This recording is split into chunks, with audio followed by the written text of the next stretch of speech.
নবী। যাই নামাজে দাঁড়িয়ে যাব, পড়ব মাগো তারাবি।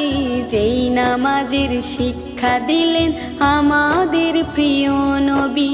রোজ হাসরে ধন্য হব মহান প্রভুর দিদারে। সারা দিনের ক্লান্তি ভুলে সুখটা নেব ইফতারে।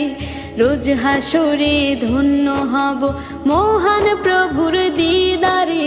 সারা দিনের ক্লান্তি ভুলে সুখটা নেব ইফতারে। আত্মাকে মা শুদ্ধ রাখতে বন্ধ রাখবো পানাহার। হিংসা বিবাদ যাব ভুলে দূর হবে মায় অহংকার। আত্মাকে মা শুদ্ধ রাখতে বন্ধ রাখবো পানাহার। হিংসা বিবাদ যাব ভুলে দূর হবে মা।